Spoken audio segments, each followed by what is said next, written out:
നമ്മളിപ്പോൾ first chapter കഴിഞ്ഞു. ഇനി സെക്കൻഡ് ചാപ്റ്ററിലോട്ട് പോവാം. Introduction to tourism and hospitality industry. ഇതാണ് ഈ ചാപ്റ്റർ. നോട്ട്സ് നിങ്ങളെല്ലാവരും കയ്യിലുണ്ട്. അപ്പം ഈ ഓഡിയോ കേൾക്കുക, അതിൻ്റെ കൂടെ നോട്ട്സും കൂടി റെഫർ ചെയ്തിട്ട് എഴുതുക, നോട്ട്സ് എഴുതാം. അപ്പോൾ ഫസ്റ്റ് ഇതിൻ്റെ ഇൻട്രൊഡക്ഷനാണ്. നമുക്ക് നോട്ടിൽ കാണാം. ഇതിൻ്റെ ഇൻട്രൊഡക്ഷൻ പറയുന്നുണ്ട്. ടൂറിസം ഡിറൈവ് ചെയ്തിട്ടുള്ളത് ഫ്രഞ്ച് വേർഡായിട്ടുള്ള ടൂറിസം എന്നുള്ള വാക്കിൽ നിന്നാണ്. ഇതിൻ്റെ ഒരു ലിറ്റററി മീൻ ചെയ്യുന്നത് ട്രാവൽ റിലേറ്റഡ് ജോബ്സ് ആണ്. അതായത് യാത്രയ്ക്ക് ആവശ്യമായിട്ടുള്ള ജോലി, അതിനെയാണ് ടൂറിസം എന്നുള്ള വാക്കുകൊണ്ട് നമ്മൾ ഫ്രഞ്ച് വേർഡിൽ മീൻ ചെയ്യുന്നത്. അതുപോലെ തന്നെ നമുക്കറിയാം ടൂറിസം ഇൻഡസ്ട്രി എന്ന് പറഞ്ഞിട്ടുണ്ടെങ്കിൽ ആക്ച്വലി അതൊരു ലിഷ്യർ ആക്ടിവിറ്റിയാണ്. അതായത് യാത്ര ചെയ്യുക, നാച്ചുറൽ ബ്യൂട്ടീസ് കാണുക, ഫുഡ്, അക്കോമഡേഷൻ അല്ലെങ്കിൽ എൻ്റർടൈൻമെൻറ്റ്, ഇങ്ങനത്തെ ആക്ടിവിറ്റീസിലൊക്കെ ഒരു എന്താ പറയുക പീപ്പിൾ വിസിറ്റ് ചെയ്യുന്നതിനാണ് എന്ത് പറയുന്നത്, ടൂറിസം എന്ന് പറയുന്നത്. അതുപോലെ തന്നെ നമുക്കറിയാം ഈ ഹോസ്പിറ്റാലിറ്റി ഇൻഡസ്ട്രി എന്ന് പറഞ്ഞിട്ടുണ്ടെങ്കിൽ ഒരു എൻ്റർപ്രൈസിൻ്റെ തന്നെ ഒരു ലാർജസ്റ്റ് പാർട്ടാണ്. അല്ലെങ്കിൽ ട്രാവൽ ആൻഡ് ടൂറിസം ഇൻഡസ്ട്രി എന്ന് പറയുന്നത് ഒരു ഇത് മാത്രമല്ല, ഇറ്റ്സ് എ ഗ്രൂപ്പ് ഓഫ് ബിസിനസ്സാണ്. പല ഇൻഡസ്ട്രിയോട് കൂടിയിട്ടും അവരവരുടേതായിട്ടുള്ള ഡിസൈർഡ് ആയിട്ടുള്ള അവരുടെ പ്രൊഡക്റ്റും സർവീസസും ട്രാവലേഴ്സിനും ടൂറിസ്റ്റിനും വിസിറ്റേഴ്സിനും ഒക്കെ എത്തിച്ചു കൊടുക്കാൻ വേണ്ടിയിട്ടുള്ള ഒരു ഗ്രൂപ്പ് ഓഫ് ബിസിനസ്സിനെയാണ് നമ്മൾ എന്ത് പറയുന്നത്, ഹോസ്പിറ്റാലിറ്റി എന്ന് പറയുന്നത്. ആക്ച്വലി ഹോസ്പിറ്റാലിറ്റി എന്ന് പറഞ്ഞു കഴിഞ്ഞാൽ നമ്മൾ ഫിലിം ഇൻഡസ്ട്രി എന്നൊക്കെ പറയുന്ന പോലത്തെ ഒരു ഇൻഡസ്ട്രി തന്നെയാണ്. അത് ഒരു സ്ഥാപനം മാത്രമല്ല, പലതും കൂടി ചേരുമ്പോൾ ഇപ്പോൾ നമ്മൾ യാത്ര ചെയ്യുന്ന സമയത്ത് നമുക്ക് ഫ്ലൈറ്റും അതിലുള്ള ഫുഡും അല്ലെങ്കിൽ അതിനകത്തിരിക്കുന്ന നമുക്ക് സർവീസ് ചെയ്യുന്ന എയറോസിസ്റ്റും നമ്മൾ എത്തുന്ന എയർപോർട്ടും ഇതെല്ലാം ഒരു ഇൻഡസ്ട്രിയാണ്. ഇതെല്ലാം കൂടി ചേരുന്നതിനെ നമ്മൾ ഹോസ്പിറ്റാലിറ്റി ഇൻഡസ്ട്രി എന്ന് പറയുന്നത്. ഓക്കെ, ഇനി നെക്സ്റ്റ് നമ്മൾ പറയുന്നത് meaning and definition of hospitality industry. എന്താണ് ഹോസ്പിറ്റാലിറ്റി ഇൻഡസ്ട്രീൻ്റെ മീനിങ്ങും ഡെഫിനിഷനാണ് പറയുന്നത്. നമ്മൾ ഓക്സ്ഫോർഡ് ഡിക്ഷണറിയിൽ ഹോസ്പിറ്റാലിറ്റി എന്ന് പറഞ്ഞിട്ടുണ്ടെങ്കിൽ ഒരു ഗസ്റ്റ് വരുന്ന സമയത്ത് അല്ലെങ്കിൽ ഒരു വിസിറ്റർ അല്ലെങ്കിൽ ഒരു സ്ട്രേഞ്ചർ, ആ ഒരാൾ വരുന്ന സമയത്ത് അയാൾക്ക് വേണ്ടിയിട്ടുള്ള നമ്മളെ റിസപ്ഷനിലുള്ള എൻ്റർടൈൻമെൻറ്റ് പ്രൊവൈഡ് ചെയ്യുക, അല്ലെങ്കിൽ അയാൾക്ക് കയറി വരുന്ന സമയത്ത് തന്നെ അയാൾക്കൊരു ഗുഡ് വില്ല് ഫീൽ ചെയ്യിക്കുക നമ്മളെ ഒരു സ്ഥാപനത്തിനെ കുറിച്ചിട്ട്. അതിനെയാണ് നമ്മൾ ശരിക്കും ഹോസ്പിറ്റാലിറ്റി എന്ന് പറയുന്നത്. ശരിക്കും ഹോസ്പിറ്റാലിറ്റി ഞാൻ നേരത്തെ പറഞ്ഞ പോലെ എന്താണ്, ഒരു മൾട്ടി സെഗ്മെൻറ്റ് ഓഫ് ഇൻഡസ്ട്രീസ് ആണ്. അതായത് അക്കോമഡേഷൻ, ഫുഡ്, ബീവറേജ്, ഇതൊക്കെ ഡിഫറെൻറ്റ് സർവീസസ് ആണ്. ഇതെല്ലാം കൂടി ചേർന്നിട്ട് ഒരൊറ്റ വേയിൽ ഒരു കസ്റ്റമറെ നമുക്ക് സാറ്റിസ്ഫൈ ചെയ്യിക്കാൻ പറ്റുക എന്നുള്ളതിനെയാണ് ഒരു ഹോസ്പിറ്റാലിറ്റി ഇൻഡസ്ട്രീൻ്റെ സക്സസ് എന്ന് പറയുന്നത്. ഇനി നെക്സ്റ്റ് ടോപ്പിക്കിലേക്ക് നമുക്ക് പോകാം. Significance of hospitality industry. Hospitality ഇൻഡസ്ട്രീൻ്റെ സിഗ്നിഫിക്കൻസ് ആണ്. ഞാൻ നേരത്തെ പറഞ്ഞ പോലെ തന്നെ ഹോസ്പിറ്റാലിറ്റി ഇൻഡസ്ട്രിയിൽ ഡിഫറെൻ്റ് ആയിട്ടുള്ള സർവീസസ് വരുന്നുണ്ട്. ലോഡ്ജിങ്, റെസ്റ്റോറൻറ്റ്, അതുപോലെ തന്നെ പാർക്ക്, ട്രാൻസ്പോർട്ടേഷൻ. യാത്ര ചെയ്യുന്ന ആളുകൾക്ക് വ്യക്തമായിട്ട് അറിയുന്നതായിരിക്കും. യാത്ര ചെയ്യാത്ത ആളുകളാണെങ്കിലും നമുക്ക് കേട്ട് പരിചയവും ഒക്കെ ആയിട്ട് അല്ലെങ്കിൽ ഫിലിമിലൂടെ കണ്ടിട്ടൊക്കെ നമുക്ക് പരിചയമുള്ളതാണ് ഈ കാര്യങ്ങളൊക്കെ. അപ്പം എന്താണ് ടൂറിസം ഇൻഡസ്ട്രിയിൽ എന്ന് പറഞ്ഞിട്ടുണ്ടെങ്കിൽ, അല്ലെങ്കിൽ ടൂറിസം ഇൻഡസ്ട്രി അല്ലെങ്കിൽ ഹോസ്പിറ്റാലിറ്റി ഇൻഡസ്ട്രി എന്ന് പറഞ്ഞിട്ടുണ്ടെങ്കിൽ അതിൽ നിന്ന് പറഞ്ഞിട്ടുണ്ടെങ്കിൽ ഒരു സെഗ്മെൻറ്റ് മാത്രമല്ല, ഡിഫറെൻറ്റ് സെഗ്മെൻറ്റ്സ് കൂടി ചേരുന്നതാണ് ഒരു ഹോസ്പിറ്റാലിറ്റി ഇൻഡസ്ട്രി എന്ന് പറയുന്നത്. അതുപോലെ തന്നെ ഇതിനകത്ത് നമ്മൾ ശ്രദ്ധിക്കേണ്ട ഒരു കാര്യം, മെയിൻലി ഈ ഹോസ്പിറ്റാലിറ്റി അല്ലെങ്കിൽ ഇതൊക്കെ യൂസ് ചെയ്യുന്നത് ഒരുപാട് ഇൻകം ഉള്ള ആളുകളായിരിക്കും. അല്ലെങ്കിൽ ഒരു എന്താ പറയുക, നമുക്ക് കുറച്ച് ഇൻകം ഉണ്ട് അല്ലെങ്കിൽ നമുക്ക് കുറച്ച് ലിഷർ വേണം, ഒരു റിലീഫ് വേണം എന്ന് വിചാരിക്കുന്ന ആളുകളായിരിക്കും മേജറായിട്ടും ഈ ഒരു ഹോസ്പിറ്റാലിറ്റി ഇൻഡസ്ട്രി അല്ലെങ്കിൽ ടൂറിസം എന്ന് പറഞ്ഞിട്ടുള്ള ഈ ഒരു ഇതിലേക്കൊക്കെ വരിക, അല്ലെങ്കിൽ ഇതിലൊക്കെ ടൈം കൂടുതലായിട്ട് സ്പെൻഡ് ചെയ്യാം. അതുപോലെ തന്നെ ഈ ഒരു ഇൻഡസ്ട്രിയിൽ എന്ന് പറഞ്ഞിട്ടുണ്ടെങ്കിൽ ശരിക്കും ഈ കുറച്ച് ആളുകൾ ഇങ്ങനെ ഈ ലിഷറിനും ഈ ആക്ടിവിറ്റീസിനൊക്കെ സ്പെൻഡ് ചെയ്യുക എന്ന് പറയുമ്പം വേറെ കുറച്ച് ആളുകൾക്ക് എന്താണ്, ദേ ആർ ഗിവിങ് എംപ്ലോയ്മെൻറ്റ് ഓപ്പർച്യൂണിറ്റിയാണ് കൊടുക്കുന്നത്. എങ്ങനെ, അതേപോലെ തന്നെ ഇത്രയും എന്താ പറയുക, ഇന്നത്തെ ഈ ഒരു ലോഡ്ജിങ് അല്ലെങ്കിൽ ഈ ഒരു ഇൻഡസ്ട്രി എന്ന് പറഞ്ഞിട്ടുണ്ടെങ്കിൽ അത്രയും കോംപ്ലെക്സ് അല്ലെങ്കിൽ ഡൈവേഴ്സ് ആണ്. നമുക്കറിയാം, നമ്മളൊരു ടൂർ പോകാമെന്ന് കേട്ട് കഴിഞ്ഞാൽ തന്നെ 4-5 ഭാഗത്തു നിന്ന് എന്താണ് ട്രാവൽ ഏജൻസീസ് നമ്മളെ അടുത്തേക്ക് വരും. സോ അത്രയും കോമ്പറ്റീറ്റീവ് ആയിട്ടുള്ളൊരു വേൾഡാണ്. അപ്പം ഇതെന്ന് പറഞ്ഞിട്ടുണ്ടെങ്കിൽ ശരിക്കും ഇതിന് ഒരുപാട് ഫാക്ടേഴ്സ് എഫക്റ്റ് ചെയ്യുന്നത്, സോഷ്യലായാലും കൾച്ചറലായാലും ഇക്കണോമിക്കലായാലും പൊളിറ്റിക്കലായാലും ഒരു സൊസൈറ്റീനെ ചേഞ്ച് ചെയ്യുന്ന ഈ ഫാക്ടേഴ്സ് ഒക്കെ എന്ത് ചെയ്യുന്നുണ്ട്, ഇതിനെ എഫക്റ്റ് ചെയ്യുന്നുണ്ട്. അതുകൊണ്ട് തന്നെ എന്താണ്, ഒരു ഇപ്പോഴത്തെ ഒരു സിറ്റുവേഷൻ നിങ്ങൾ നോക്കണ്ട, ഈ ഒരു കൊറോണൻ്റെ സിറ്റുവേഷൻ അല്ലാത്ത എടുത്ത് നോക്കിക്കഴിഞ്ഞാൽ അല്ലെങ്കിൽ ട്രാവൽ ആൻഡ് അക്കോമഡേഷൻ എന്ന് പറഞ്ഞിട്ടുണ്ടെങ്കിൽ എന്താണ്, അതൊരു മോഡേൺ ലൈഫിൻ്റെ ഒരു കൺസെപ്റ്റ് തന്നെയാണെന്നാണ് പറയുന്നത്. അപ്പോൾ ഇതാണ് സിഗ്നിഫിക്കൻസ് ഓഫ് ഹോസ്പിറ്റാലിറ്റി ഇൻഡസ്ട്രി എന്ന് പറയുന്നത്. ഇനി നെക്സ്റ്റ് ടോപ്പിക്കാണ് historical development of hospitality industry. എങ്ങനെയാണ് ഈ ഹോസ്പിറ്റാലിറ്റി ഇൻഡസ്ട്രി എന്ന് പറയുന്നത് ഒരു സുപ്രഭാതത്തിൽ കണ്ട് ഇത്രയും ഡെവലപ്പ് ചെയ്ത് വന്നതാണോ? അല്ല, നിങ്ങൾക്ക് തന്നെ അറിയാം, നിങ്ങൾ ചെറുപ്പത്തിൽ അത്ര ടൂറൊന്നും അത്ര വലിയ ഇതൊന്നും അല്ല. ഇപ്പം നിങ്ങൾക്ക് അനങ്ങിയാലും തിരിഞ്ഞാലും പറഞ്ഞാൽ ന്യൂസ് പേപ്പറിലായാലും അവിടെ ആയാലും ഇവിടെ ആയാലും ഒക്കെ നിങ്ങൾക്ക് കാണും. സിംഗപ്പൂർ 25,000 ഫുഡ് ആൻഡ് അക്കോമഡേഷൻ, അല്ലെങ്കിൽ വിതൗട്ട് ഫുഡ് ഇത്ര എന്താണ്, അല്ലെങ്കിൽ ഓസ്ട്രേലിയക്ക് ഇത്ര, അല്ലെങ്കിൽ ഓൾ കേരള ഇത്രയെന്നൊക്കെ പറഞ്ഞിട്ട് നിങ്ങൾ ചെറുപ്പത്തിൽ കാണുന്ന പോലെ ഇപ്പം കുറച്ചും കൂടി അഡ്വാൻസ്ഡ് ആയിട്ട് കാണാം. അപ്പോൾ പെട്ടെന്നൊരു സുപ്രഭാതത്തിൽ ഉണ്ടായതല്ല ഈ ഹോസ്പിറ്റാലിറ്റി, അതിനൊരു ഡെവലപ്മെൻറ്റ് സ്റ്റേജസ് ഉണ്ട്. അപ്പോൾ നമ്മളിവിടെ പറയുന്നത് ഈ ഹോസ്പിറ്റാലിറ്റി ഇൻഡസ്ട്രീൻ്റെ സ്റ്റേജസ് അല്ലെങ്കിൽ ഹിസ്റ്റോറിക്കൽ ഡെവലപ്മെൻറ്റുകൾ എന്തൊക്കെയാണെന്നാണ് പറയുന്നത്. അതിൽ ഫസ്റ്റ് വണ്ണാണ് trade and commerce as motive. നമുക്കറിയാം ഏറ്റവും പണ്ട് കാലങ്ങളിൽ സാധനങ്ങൾ എന്തായിരുന്നു, ബാർട്ടർ സിസ്റ്റം ഒക്കെ ആയിരുന്നുണ്ടായിരുന്നു. ആ കാലഘട്ടത്തിൽ പല സ്ഥലങ്ങളിൽ നിന്നായിരുന്നു സാധനങ്ങൾ കൊണ്ടുവന്നിരുന്നതൊക്കെ. അപ്പം പല സ്ഥലത്തു നിന്ന് യാത്ര ചെയ്തിട്ട് സാധനങ്ങൾ കൊണ്ടുവരിക, അതുപോലെ ഇവിടെ കൊണ്ടുവന്ന് വിൽക്കുക, അല്ലെങ്കിൽ നമ്മളെ സാധനം അവർക്ക് കൊടുത്തിട്ട് അവിടെ നിന്ന് ഇങ്ങോട്ട് വാങ്ങുക. അപ്പം തുടക്കകാലത്ത് ട്രേഡിൽ അല്ലെങ്കിൽ കൊമേഴ്സ് പർപ്പസിന് വേണ്ടി മാത്രമായിരുന്നു ഈ ഒരു ഹോസ്പിറ്റാലിറ്റി എന്ന് പറയുന്ന ഈ ഒരു അല്ലെങ്കിൽ ഈ ഒരു ട്രാവൽ എന്നുള്ള പർപ്പസ് ആദ്യം വന്നിരുന്നത് അതിന് വേണ്ടിയിട്ട് മാത്രമായിരുന്നു ഉണ്ടായിരുന്നത്. പിന്നെ രണ്ടാമത്തേതാണ് travel for exploration of new lands. നമുക്കറിയാം പിന്നെ കാപ്പാട് വന്ന് ഇറങ്ങിയതും അതൊക്കെ എന്താണ്, ഒരു ട്രാവൽ എക്സ്പ്ലോഷനാണ് ശരിക്കും. അതായത് നമുക്ക് പുതിയ സ്ഥലങ്ങൾ കണ്ടെത്തുക, അല്ലെങ്കിൽ പുതിയ ലാൻഡ് കണ്ടെത്തുക, അല്ലെങ്കിൽ ഏൻഷ്യൻ്റ് ഉണ്ടായിരുന്ന നോളജ് ഡെവലപ്പ് ചെയ്യാൻ വേണ്ടിയിട്ട് പുതിയ സ്ഥലങ്ങൾ കണ്ടെത്തുക. നമുക്ക് ഒരുപാട് ഹിസ്റ്ററീസ് നമുക്ക് പരിചയമുള്ളതും കൂടിയാണ്. പണ്ട് കാലങ്ങളിൽ പല സ്ഥലങ്ങൾ രാജ്യം കീഴടക്കാനും ഇതിനൊക്കെ വേണ്ടിയിട്ടൊക്കെ എന്ത് ട്രാവൽ ചെയ്തിട്ടുണ്ട്, അല്ലെങ്കിൽ പുതിയ സ്ഥലങ്ങൾ കണ്ടെത്താനൊക്കെ വേണ്ടിയിട്ട്. അപ്പോൾ അതാണ് ഹിസ്റ്ററിയൊക്കെ പഠിച്ച ആളുകൾക്ക് വ്യക്തമായിട്ട് അറിയുന്നുണ്ടായിരിക്കും. അപ്പോൾ അതാണ് travel for exploration of new lands, പുതിയ രാജ്യങ്ങൾ പുതിയ സ്ഥലങ്ങൾ കണ്ടെത്താൻ വേണ്ടിയിട്ട് യാത്ര ചെയ്തിരുന്നു. നെക്സ്റ്റ് നോക്കാം. പിന്നെ നെക്സ്റ്റ് വണ്ണാണ് ട്രാവൽ ഫോർ റിലീജിയസ് പർപ്പസ്. നമുക്കറിയാം അപ്പോൾ ഹജ്ജ്, അതേപോലെ തന്നെ പണ്ടൊക്കെ ബുദ്ധ മതസ്ഥരൊക്കെ ഒരുപാട് യാത്ര ചെയ്തിട്ടുണ്ടായിരുന്നു. പിന്നെ അതേപോലെ തന്നെ പല അമ്പലങ്ങൾ സന്ദർശിക്കാനും അങ്ങനെയൊക്കെ പണ്ട് കാലങ്ങളിൽ ഒരുപാട് പോയിട്ടുണ്ട്. പിന്നെ അതുപോലെ തന്നെ എംപറർ അശോകൻ്റെ മെമ്മറിക്ക് വേണ്ടിയിട്ട് ഒരുപാട് സ്പോട്ട് കൺസ്ട്രക്ഷൻസും ഒക്കെ നടത്തിയിട്ടുണ്ട്. അപ്പം പണ്ട് ഇതേപോലെ പിൽഗ്രിം പർപ്പസിനൊക്കെ വേണ്ടിയിട്ട് ഒരുപാട് യാത്ര ചെയ്തിട്ടുണ്ട്. നെക്സ്റ്റ് വണ്ണാണ് ട്രാവൽ അക്കൗണ്ട്സ് ഓഫ് അഡ്വഞ്ചർ. അതായത് അലക്സാണ്ടർ സ്ഥലം കീഴടക്കാൻ, അല്ലെങ്കിൽ മാർക്ക് പോളോ, പണ്ടത്തെ ഹിസ്റ്റോറിക്കലായിട്ടുള്ള ഒരുപാട് ഞങ്ങൾ പണ്ട് സോഷ്യൽ സയൻസിലൊക്കെ പഠിച്ചിട്ടുള്ള സംഭവങ്ങൾ സ്ഥലം കീഴടക്കാനൊക്കെ വേണ്ടി അഡ്വഞ്ചറസ് പർപ്പസിന് വേണ്ടിയിട്ട് യാത്ര ചെയ്തിട്ടുണ്ട്. പിന്നെ അതുപോലെ തന്നെ നെക്സ്റ്റ് വണ്ണാണ് ഏർലി പ്ലെഷർ ട്രാവൽസ് എന്ന് പറഞ്ഞിട്ടുണ്ടെങ്കിൽ നമുക്കറിയാം റോമൻ എംപയേഴ്സൊക്കെ പ്ലെഷർ പർപ്പസിന് വേണ്ടിയിട്ട് അല്ലെങ്കിൽ ഇപ്പോൾ പ്ലെഷർ പർപ്പസിനൊക്കെ വേണ്ടിയിട്ട് യാത്ര ചെയ്തിട്ടുണ്ട്. അതായത് നമ്മൾ ഇപ്പോൾ പറയുന്നത് ഹിസ്റ്റോറിക്കൽ ആയതുകൊണ്ട് തന്നെ പണ്ടത്തെ റോമൻ എംപയേഴ്സൊക്കെ യാത്ര ചെയ്തിട്ടുണ്ട്. അതൊക്കെ നമുക്കറിയാം പല ട്രാവൽ ലിറ്ററേച്ചറിലൊക്കെ പബ്ലിഷ് ചെയ്തിട്ടുമുണ്ട്. ഇപ്പോൾ ഇംഗ്ലീഷുകാർക്കൊക്കെ ചിലപ്പോൾ അവരൊക്കെ പഠിക്കുകയൊക്കെ ചെയ്തിട്ടുണ്ടായിരിക്കാം. പബ്ലിഷ്ഡ് ആയിട്ടുള്ള ബുക്സുകളിലും ഇതിലൊക്കെ എന്ത് ചെയ്തിട്ടുണ്ട്, രേഖപ്പെടുത്തിയിട്ടുണ്ട് അവരെ പ്ലെഷർ ട്രാവലേഴ്സും. അതുപോലെ തന്നെ name of the different roads and the distance between the places etcetera are also they are noted in the literature. Then next grand tour നമുക്കറിയാം എന്താണ്, നല്ല വെൽത്തി ആയിട്ടും നല്ല എഡ്യൂക്കേറ്റഡ് ആയിട്ടുള്ള പേഴ്സൺസ് ഡിഫറെൻറ്റ് ഡോമിനൻറ്റ് പൊസിഷനിലൊക്കെ എത്തുന്ന സമയത്ത് അവർക്ക് ഡിഫറെൻറ്റ് കൺട്രീസിൽ യാത്ര ചെയ്യാൻ, അല്ലെങ്കിൽ അവരെ പ്രസ്റ്റീജിൻ്റെ ഭാഗമായിട്ടൊക്കെ, അല്ലെങ്കിൽ അവരെ പല ഹിസ്റ്റോറിക്കൽ അല്ലെങ്കിൽ കൾച്ചറൽ പർപ്പസിനൊക്കെ വേണ്ടിയിട്ട് എന്ത് ചെയ്തിട്ടുണ്ട്, അവർ യാത്ര ചെയ്തിട്ടുണ്ടാവും. അതാണ് grand tour. Then next one and the concept of annual holiday. The concept of annual holiday എന്ന് പറഞ്ഞിട്ടുണ്ടെങ്കിൽ ഒരു വർഷത്തിൻ്റെ അവസാനം, ഇപ്പോൾ നമ്മളൊക്കെ സാധാരണ പോലുണ്ടല്ലോ വെക്കേഷനൊക്കെ ആകുമ്പോൾ ഡെയിലി വർക്കിൻ്റെ ഒരു റിലീഫ് കിട്ടാൻ വേണ്ടി ഡേ ടു ഡേ വർക്ക്സൊക്കെ ചെയ്യുന്ന നമ്മൾ ടയേർഡ് ആകുമ്പോൾ, അല്ലെങ്കിൽ നമുക്ക് റിലാക്സേഷന് വേണ്ടിയിട്ട് നമ്മൾ എന്ത് ചെയ്യും, ഒരു വർഷത്തിൻ്റെ അവസാനമൊക്കെ ആയിട്ട് യാത്ര ചെയ്യും. അതാണ് കൺസെപ്റ്റ് ഓഫ് ആനുവൽ ഹോളിഡേ. നമ്മളൊക്കെ വെക്കേഷൻ ടൂർ പ്ലാൻ ചെയ്തിട്ടുണ്ട് പോകാറൊക്കെ ഉള്ള ആളുകളാണ്.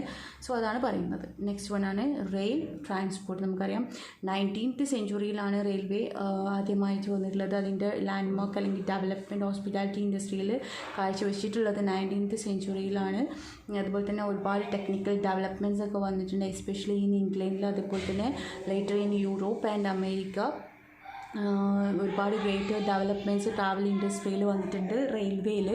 ദെൻ നെക്സ്റ്റ് വൺ ആണ് സീ ട്രാൻസ്പോർട്ട് നമുക്കറിയാം, ഇപ്പോൾ കപ്പൽ യാത്രകൾ, അത്തരത്തിലുള്ള യാത്രകളൊക്കെ നമ്മൾ ചെയ്തിട്ടുണ്ട്. ഈ റെയിൽ ഡെവലപ്മെൻറ്റ് പോലെ തന്നെ ഷിപ്പിങ്ങിന് ഒരുപാട് ഡെവലപ്മെൻറ്റ്സ് വന്നിട്ടുണ്ട്. അതുപോലെ തന്നെ ഇൻലാൻഡ് ട്രാവൽസൊക്കെ, ഇതൊക്കെ ശരിക്കും എന്താണ്, ഈ ഒരു ഇൻ്റർ കോണ്ടിനെൻ്റൽ ട്രാവൽ ഒക്കെ വേണ്ടിയിട്ടുള്ള ഡെവലപ്മെൻറ്റിൻ്റെ ഏറ്റവും കൂടുതൽ റിസൾട്ട് ഉണ്ടാക്കിയിട്ടുള്ള ട്രാൻസ്പോർട്ടാണ് sea transport. Then next one ആണ് emergence of industrial സൊസൈറ്റീസ്. ഈ 19th സെഞ്ച്വറീൻ്റെ ഒരു സെക്കൻഡ് ഹാഫ് ഭാഗമൊക്കെ ആയ സമയത്ത് ഈ ട്രാവലിൻ്റെ ഗ്രോത്ത് വരാൻ തുടങ്ങിയത് തന്നെ മെയിൻലി ഇൻഡസ്ട്രിയൽ സൊസൈറ്റീസിൻ്റെ ഡെവലപ്മെൻറ്റാണ്. ഈ ഹോസ്പിറ്റാലിറ്റി ഇൻഡസ്ട്രീനെ തന്നെ പറയുകയാണെങ്കിൽ ആക്ച്വലി ഈ ഹോസ്പിറ്റാലിറ്റി ഇൻഡസ്ട്രീനെ ഡെവലപ്പ് ചെയ്യുന്നത് ഈ 19th സെഞ്ച്വറിയിൽ. കാരണം ഈ റെയിൽവേ ട്രാൻസ്പോർട്ടേഷൻ ആയാലും സീ ട്രാൻസ്പോർട്ടും അതിൻ്റെ ഒപ്പം തന്നെ ഇൻഡസ്ട്രീസിൻ്റെ ഈ ഡെവലപ്മെൻറ്റും കൂടി വന്നോട് കൂടിയിട്ടാണ് ഈ ഹോസ്പിറ്റാലിറ്റിക്ക് അത്രത്തോളം ഒരു ഡെവലപ്മെൻറ്റ് സ്റ്റേജ് തന്നെ വരാൻ സ്റ്റാർട്ട് ചെയ്തിട്ടുള്ളത്. ദെൻ നെക്സ്റ്റ് വൺ ആണ് ഡെവലപ്മെൻറ്റ് ഓഫ് സീസൈഡ് റിസോർട്ട്സ്. പിന്നെ നമുക്കറിയാം, നമുക്ക് സീസൈഡിലുള്ള നമ്മൾ സീസൈഡ് റിസോർട്ട്സ് എന്നൊക്കെ പറയുമ്പോൾ പണ്ടുണ്ടായിരുന്ന കടവ്, ഇപ്പോൾ അത് കടവ് റിസോർട്ട് ഉണ്ടായിരുന്നത് ഇപ്പോൾ RP പിള്ളേൻ്റെ റിസോർട്ടായി മാറിയതൊക്കെ, അതൊക്കെ സീസൈഡ് റിസോർട്ട് ആയതുകൊണ്ടാണ് അതിന് അത്രയൊരു ഡെവലപ്മെൻറ്റ് വന്നിട്ടുള്ളത്. അപ്പം ഈ സീസൈഡ് റിസോർട്ട് എന്ന് പറഞ്ഞിട്ടുണ്ടെങ്കിൽ ശരിക്കും നമ്മളെ റൂട്ടീൻ വർക്കിനൊക്കെ നമുക്ക് ഒരുപാട് റിലാക്സേഷൻ അല്ലെങ്കിൽ പ്രഷറൊക്കെ കിട്ടാൻ വേണ്ടിയിട്ടാണ് ഈ സീസൈഡിലൊക്കെ, കടൽ തീരത്തുള്ള തെളിപ്പ്. നമ്മൾ ഗോവയിലൊക്കെ പോയി കഴിഞ്ഞ് കഴിഞ്ഞാൽ ഏറ്റവും കൂടുതൽ പ്രിഫർ ചെയ്യുന്നത് എന്താണ്, ബീച്ച് സൈഡിലുള്ള റിസോർട്ട്സാണ് പ്രിഫർ ചെയ്യുക. ബിക്കോസ് എന്താണ്, അത് കുറച്ചും കൂടി മൈൻഡിന് റിലാക്സേഷനും ഹെൽത്തി മൈൻഡൊക്കെ ഉണ്ടാക്കിയെടുക്കാൻ വേണ്ടിയിട്ട് ഹെൽപ്ഫുൾ ആവുന്നത് കൊണ്ടാണ് ആ ഒരു റിസോർട്ട്സ് നമ്മൾ ചൂസ് ചെയ്യുന്നത്. അതുപോലെ തന്നെ ഇൻഡസ്ട്രിയലൈസേഷന്, നമ്മൾ വേൾഡ് ഇൻഡസ്ട്രിയലൈസേഷൻ അത്രയും ഡെവലപ്പ് ചെയ്തിട്ടുള്ളത് കൊണ്ടും, അതുപോലെ തന്നെ ജനങ്ങളെ development of standard of living ഇപ്പോൾ പണ്ടത്തെ പോലെ high level thinking and high level standard of living ആയതുകൊണ്ട് തന്നെ ഈ ഒരു സീസൈഡ് റിസോർട്ടിനൊക്കെ ആളുകൾ കൂടുതൽ പ്രിഫർ ചെയ്യുന്നു. കൂടുതൽ ടെൻഷൻ ഒക്കെ ഉള്ള ആളുകളായതുകൊണ്ട് കൂടുതൽ ടെൻഷൻ റിലാക്സേഷനൊക്കെ വേണ്ടിയിട്ട് ഈ ഒരു സീസൈഡ് റിസോർട്ട്സാണ് ജനങ്ങൾ കൂടുതലായിട്ട് പ്രിഫർ ചെയ്യുന്നത്. നെക്സ്റ്റ് പോയിൻ്റാണ് travel in the 20th century. അപ്പോൾ 19th സെഞ്ച്വറിയിലുള്ള ആ ഒരു കാലഘട്ടം ഞാൻ പറഞ്ഞു ഹോസ്പിറ്റാലിറ്റീൻ്റെ ജസ്റ്റ് സ്റ്റാർട്ടിങ് പോയിൻ്റ് ആയിരുന്നു. അതിൽ നിന്നും ഒരുപാട് ഡെവലപ്പ് ചെയ്തിട്ട് 20th സെഞ്ച്വറിയിൽ വന്നു. അപ്പോൾ ഈ ഒരു സമയത്ത് മോഡേൺ ടൂറിസം സ്റ്റാർട്ട് ചെയ്യുക, അല്ലെങ്കിൽ ഡെവലപ്പിംഗ് സ്റ്റേജാണ്. ജനങ്ങളെ ആറ്റിറ്റ്യൂഡ് ചേഞ്ച് ചെയ്തു, അവരെ വെൽത്ത് ഇൻക്രീസ് ചെയ്തു, അവർ ഗ്രോ ചെയ്തു. അതുപോലെ തന്നെ കൂടുതൽ റിലീഫായി. അതുപോലെ തന്നെ ഇതേ റൂട്ടീൻ വർക്കിൽ നിന്ന് റിലീഫ് കിട്ടാൻ വേണ്ടിയിട്ട് കൂടുതൽ ആക്ടിവിറ്റീസിലൊക്കെ പാർട്ടിസിപ്പേറ്റ് ചെയ്യുന്നുണ്ട്. അവരുടെ മൈൻഡ് കൂടുതൽ റിലാക്സ് ചെയ്യാൻ വേണ്ടിയിട്ടൊക്കെ എന്ത് ചെയ്തു, അവർ കൂടുതലായിട്ട് ഈ 20th സെഞ്ച്വറീനെ ഫോക്കസ് ചെയ്യാൻ തുടങ്ങി. അതുപോലെ തന്നെ മാസ് കമ്മ്യൂണിക്കേഷൻ വന്നു. ഇപ്പോൾ റേഡിയോ ആയാലും പ്രസ് ആയാലും അതുപോലെ തന്നെ ഡിഫറെൻറ്റ് ടൂറിസം സെക്ടേഴ്സൊക്കെ ഇൻക്രീസ് ചെയ്ത് വന്നപ്പം അതും എന്ത് ചെയ്തു, കൂടുതൽ ട്രാവലിനെ ഇൻക്രീസ് ചെയ്തു. നെക്സ്റ്റ് വൺ ആണ് മോട്ടോർ കാർസ്. നമുക്കറിയാം പണ്ടത്തെ പോലെ ഇന്നൊരു വീട്ടിൽ ഒരാൾക്ക് എന്ന് വീതം എന്ത് ചെയ്തു, കാറുണ്ടായി. അത്രയും ഡെവലപ്മെൻറ്റ്സ്, മോട്ടോർ വെഹിക്കിൾസ്, റോഡ്സ് എല്ലാം ഡെവലപ്പ് ചെയ്തു വന്നു. ഇതൊക്കെ എന്താണ്, ഡൊമസ്റ്റിക് അല്ലെങ്കിൽ ഇൻ്റർനാഷണൽ ടൂറിസത്തിന് അത്രയും ഡെവലപ്പ് ചെയ്യുന്ന ഫാക്ടേഴ്സാണ്. പ്രൈവറ്റ് മോട്ടോർ ഫാക്ടേഴ്സായിട്ട് അത്രയും ഡെവലപ്പ് ചെയ്യുന്ന ഒരു ഫാക്ടറാണ് മോട്ടോർ കാർ എന്ന് പറഞ്ഞിട്ടുണ്ടെങ്കിൽ. സോ ഗുഡ് മോട്ടോർ റോഡ്സൊക്കെ ഉള്ളത് കൊണ്ട് തന്നെ റോഡ് സർവീസൊക്കെ ഹൈലി ഇമ്പ്രൂവ് ആയതുകൊണ്ട് എല്ലാവരും ഈ ഒരു ഹോസ്പിറ്റാലിറ്റി ഇൻഡസ്ട്രീനെ ഡെവലപ്പ് ചെയ്യുന്നതിൽ ഈ മോട്ടോർ കാർ അല്ലെങ്കിൽ ഈ മോട്ടോർ റോഡ്സ് ഹൈലി ഇൻഫ്ലുവൻസ് ചെയ്യുന്നൊരു ഫാക്ടറാണ്. സോ നെക്സ്റ്റ് വൺ, ഇനി നെക്സ്റ്റ് വൺ എന്താണ്, paid holidays and tourism. Paid holidays എന്ന് പറഞ്ഞിട്ടുണ്ടെങ്കിൽ ഹോളിഡേ ടൈമിൽ നമ്മൾ എന്ത് ചെയ്യുക, സാധാരണ നേരത്തെ പറഞ്ഞ പോലെ ആനുവൽ പെയ്ഡ് പേയ്മെൻറ്റ്സ് ഒക്കെ നടത്തുക. ഇത് സാധാരണ ഇത് ഒറിജിനേറ്റ് ചെയ്തിട്ടുള്ളത് ഇംഗ്ലണ്ടിലാണ്. പക്ഷേ ഇതിപ്പോഴാണ് ഇതൊരു മാസ് ടൂറിസമായിട്ട് ഡെവലപ്പ് ചെയ്ത് വരുന്നത്. ഫസ്റ്റായിട്ട് ഇത് ഇംപ്ലിമെൻറ്റ് ചെയ്തത് ഇംഗ്ലണ്ടുകാരാണ്. എയർ ട്രാൻസ്പോർട്ട് നിങ്ങൾക്ക് അറിയുന്നതാണ്, ട്രാൻസ്പോർട്ടേഷൻ ത്രൂ ദ എയർ ആണ്. എയർ അല്ലെങ്കിൽ ഇൻ്റർനാഷണൽ അല്ലെങ്കിൽ ഡൊമസ്റ്റിക് അല്ലെങ്കിൽ ഇൻ്റർ കോണ്ടിനെൻ്റൽ ട്രാവൽസാണ് സാധാരണ രീതിയിൽ നമ്മൾ എയർ ട്രാൻസ്പോർട്ടിൽ നടത്തുന്നത്. And the last one, job travel. Job travel എന്ന് പറഞ്ഞാൽ നമുക്കറിയാം, നമ്മളെ ജോബ് റിലേറ്റഡ് ആയിട്ടുള്ള പേർപ്പസ്, പക്ഷേ ജോബ് റിലേറ്റഡ് ആണെങ്കിൽ പോലും അതിലും നമ്മൾ എന്ത് ചെയ്യും, നമ്മളെ കംഫർട്ടും നമ്മളെ ലക്ഷറി, നമ്മളെ സ്പീഡ്, നമ്മളെ സേഫ്റ്റിയൊക്കെ നോക്കിയിട്ട് നമ്മൾ യാത്ര ചെയ്യുന്ന അതും കൂടി എന്ത് ചെയ്തിട്ടുണ്ട്, ഈ ഒരു ഹോസ്പിറ്റാലിറ്റി ഇൻഡസ്ട്രീനെ ഡെവലപ്പ് ചെയ്യാൻ അല്ലെങ്കിൽ അതിൻ്റെ ആ ഒരു ഡെവലപ്മെൻറ്റ് സ്റ്റേജിൽ ഒരു ഇമ്പോർട്ടൻറ്റ് ഭാഗം കൂടിയാണ് ജോബ് ട്രാവൽ. ഇനി നെക്സ്റ്റ് വരുന്നതാണ് ഹോസ്പിറ്റാലിറ്റി ഇൻഡസ്ട്രീൻ്റെ കോമ്പണൻസുകൾ ഏതൊക്കെയാണെന്നുള്ളതാണ്. ഞാൻ നേരത്തെ പറഞ്ഞതാണ്, ഹോസ്പിറ്റാലിറ്റി മാനേജ്മെൻറ്റ് എന്ന് പറഞ്ഞിട്ടുണ്ടെങ്കിൽ it is A multi segment ആണ്, അല്ലെങ്കിൽ ഗ്രൂപ്പ് ഓഫ് ബിസിനസ് ആണ്. ഒരു എയർലൈൻസ് മാത്രം ഉണ്ടാക്കി കഴിഞ്ഞാൽ അത് ഹോസ്പിറ്റാലിറ്റി ആവില്ല. എയർലൈൻസ് അതിനകത്തുള്ള ഫുഡ്, അവരെ സർവീസ്, നമ്മൾ അവിടെ എത്തി, നമുക്ക് അവിടെ ട്രാവൽ ചെയ്ത് അവിടെ എത്തിക്കഴിഞ്ഞാൽ നമുക്കുള്ള അക്കോമഡേഷൻ, നമ്മളെ ട്രാവലിങ്, ഇതെല്ലാം കൂടി ചേരുമ്പോഴാണ് എന്തുണ്ടാവുന്നത്, ഹോസ്പിറ്റാലിറ്റി ഇൻഡസ്ട്രി ഉണ്ടാവുന്നത്. അപ്പോൾ ഒരു ട്രാവലർ അല്ലെങ്കിൽ ഒരു ടൂറിസ്റ്റർ അല്ലെങ്കിൽ ഒരു വിസിറ്റേഴ്സിന് കൊടുക്കുന്ന എല്ലാവിധ കോമൺ ആയിട്ടുള്ള എല്ലാ അവരെ കോമൺ ഡിസയേർഡ് പ്രോഡക്റ്റ് അല്ലെങ്കിൽ സർവീസ്, ഇതെല്ലാം കൂടി ചേരുമ്പോഴാണ് അതൊരു എന്താ പറയുക, ഹോസ്പിറ്റാലിറ്റി ഇൻഡസ്ട്രി ആവണം. അപ്പോൾ ഈ എല്ലാം കൂടി ചേരുന്ന പറയുന്ന ഈ സംഭവങ്ങളാണ് നമ്മൾ ഈ കോമ്പണൻസ് പറയുന്നത്. കോമ്പണൻസ് ഏതൊക്കെയാണ് നോക്കാം. ഫസ്റ്റ് വൺ ആണ് ടൂറിസ്റ്റ് ഡെസ്റ്റിനേഷൻ. നമുക്കറിയാം ടൂറിസ്റ്റ് ഡെസ്റ്റിനേഷൻ എന്ന് പറഞ്ഞു കഴിഞ്ഞാൽ ടൂറിസ്റ്റ് പോകാൻ ഉദ്ദേശിക്കുന്ന സ്ഥലങ്ങൾ, ഗവൺമെൻറ് പ്രൊമോട്ട് ചെയ്യുന്ന സ്ഥലങ്ങളുണ്ടായിരിക്കാം, ചിലപ്പോൾ ചാർജസ് കുറവായിട്ടുള്ളതും അല്ലെങ്കിൽ സ്പെഷ്യൽ പ്ലേസസൊക്കെ ആയിട്ടുള്ള സ്ഥലങ്ങളുണ്ടായിരിക്കാം. ഇപ്പം പണ്ടത്തെ പുരാതന വസ്തുക്കൾ കാണൽ, ഇതൊക്കെ ഗവൺമെൻറ്റിൻ്റെ അണ്ടറിൽ വരുന്ന സ്ഥലങ്ങളൊക്കെ ഉണ്ട്. അപ്പം അങ്ങനത്തെ സ്ഥലങ്ങളൊക്കെ ഉണ്ടായിരിക്കാം. അതുപോലെ തന്നെ റീജിയൻസ് പ്രൊമോട്ട് ചെയ്യുന്ന സ്ഥലങ്ങളുണ്ടായിരിക്കും. അതേപോലെ റിസോർട്ട് ഏരിയാസ് അല്ലെങ്കിൽ കൺവെൻഷൻ സെൻറ്റേഴ്സ് ഒക്കെയാണ് ടൂറിസം ഡെസ്റ്റിനേഷനിൽ വരുന്നത്. നെക്സ്റ്റ് വൺ ആണ് ട്രാൻസ്പോർട്ടേഷൻ. നമുക്കറിയാം നമ്മൾ രണ്ട് രീതിയിൽ ട്രാൻസ്പോർട്ടേഷനെ ഡിവൈഡ് ചെയ്യുന്നുണ്ട്. ഒന്ന് എയർലൈൻസ്, അതായത് എയർലൈൻസിൽ മേജർ എയർലൈൻസ് വരുന്നുണ്ട്, നാഷണൽ, റീജിയണൽ വരുന്നുണ്ട്, പിന്നെ നോൺ ഷെഡ്യൂൾഡ് ചാർട്ടറായിട്ടുള്ള ഇത് വരുന്നുണ്ട്, അതായത് ഷെഡ്യൂൾ ചെയ്യാത്ത പെട്ടെന്നുള്ള ഇതുകൾ വരുന്നുണ്ട്. പിന്നെ ഗ്രൗണ്ട് ട്രാൻസ്പോർട്ടിൽ നമുക്കറിയാം റെയിൽ ട്രാൻസ്പോർട്ട്, മോട്ടോർ ട്രാൻസ്പോർട്ട് അല്ലെങ്കിൽ റെൻ്റേ കാറൊക്കെ ഉള്ള ഫെസിലിറ്റീസും അതാണ് ഗ്രൗണ്ട് ട്രാൻസ്പോർട്ട് പറയുന്നത്. ദെൻ നെക്സ്റ്റ് വൺ ആണ്, തേർഡ് വൺ ആണ് അക്കോമഡേഷൻ. നമുക്കറിയാം hotels, motels, resorts, cuisine, lines, നമ്മൾ ഫസ്റ്റ് ചാപ്റ്ററിൽ ഓൾറെഡി എക്സ്പ്ലെയിൻ ചെയ്ത പോയിൻറ്റ്സ് ആണ് അക്കോമഡേഷൻ. നെക്സ്റ്റ് ഫോർത്ത് വൺ ആണ് ടൂറിസ്റ്റ് അട്രാക്ഷൻ. പറഞ്ഞാൽ ടൂറിസ്റ്റ് എന്തുകൊണ്ടാണ് ആ പ്ലേസിലേക്ക് ടൂർ പോയി, there is something to be attracted to that tourist, അതാണ് ആ ടൂറിസ്റ്റ് അങ്ങോട്ടേക്ക് പോകാനുള്ള കാരണം. സോ ആ അട്രാക്ഷൻസ് എന്തെങ്കിലുമൊക്കെ ഉണ്ടായിരിക്കും, അല്ലെങ്കിൽ വാട്ടർ തീം പാർക്സ് ആവാം, ഞാൻ നേരത്തെ പറഞ്ഞ പോലെ മ്യൂസിയംസ് ആവാം, അല്ലെങ്കിൽ something may be it's nature, culture, എന്തെങ്കിലുമൊക്കെ അട്രാക്ട് ചെയ്യുന്നതുകൊണ്ടായിരിക്കും ആ ടൂറിസ്റ്റ് അങ്ങോട്ടേക്ക് പോകുന്നത്. നെക്സ്റ്റ് ഫിഫ്ത്ത് വൺ ആണ് ട്രാവൽ ബ്രോക്കേഴ്സ്. ഞാൻ നേരത്തെ പറഞ്ഞതാണ്, ട്രാവൽ ഏജൻറ്റ് ഉണ്ടായിരിക്കാം, ട്രാവൽ ഹോൾസെയിലേഴ്സ് ഉണ്ടായിരിക്കാം, അല്ലെങ്കിൽ ടൂർ അല്ലെങ്കിൽ ചാർട്ടർ ഓപ്പറേറ്റേഴ്സ് ഉണ്ടായിരിക്കാം, ഗ്രൗണ്ട് ഓപ്പറേറ്റേഴ്സ് ഉണ്ടായിരിക്കാം, അല്ലെങ്കിൽ ട്രാവൽ ഇൻസെൻറ്റീവ് കമ്പനീസ് ഉണ്ടായിരിക്കാം. അപ്പോൾ ഇവരൊക്കെയാണ് ട്രാവൽ ബ്രോക്കേഴ്സ് എന്ന് പറയുന്നത്. ദെൻ നെക്സ്റ്റ് സിക്സ്ത് വൺ ആണ് ട്രാവൽ റിലേറ്റഡ് സർവീസസ്. അതായത് ഇപ്പോൾ ട്രാവൽ പബ്ലിക്കേഷൻസ് അല്ലെങ്കിൽ ഗൈഡ് ബുക്സ് ഉണ്ടായിരിക്കും, അതല്ലെങ്കിൽ ഫിനാൻഷ്യൽ ക്രെഡിറ്റ് കാർഡ്സ്, ട്രാവൽ ചെക്കുകൾ, അല്ലെങ്കിൽ ട്രാവൽ ഇൻഷുറൻസ്, ഇതൊക്കെ എന്ത് ചെയ്യുന്നുണ്ട്, ട്രാവൽ റിലേറ്റഡ് ആയിട്ടുള്ള വ്യത്യസ്തമായിട്ടുള്ള സർവീസസ് പല ബാങ്ക്സും പല ഫിനാൻഷ്യൽ ഇൻസ്റ്റിറ്റ്യൂഷൻസും പ്രൊവൈഡ് ചെയ്യുന്നതാണ്. അതാണ് ട്രാവൽ റിലേറ്റഡ് സർവീസസ്. ഇനി നെക്സ്റ്റ് ടോപ്പിക്കിലേക്ക് പോവാം.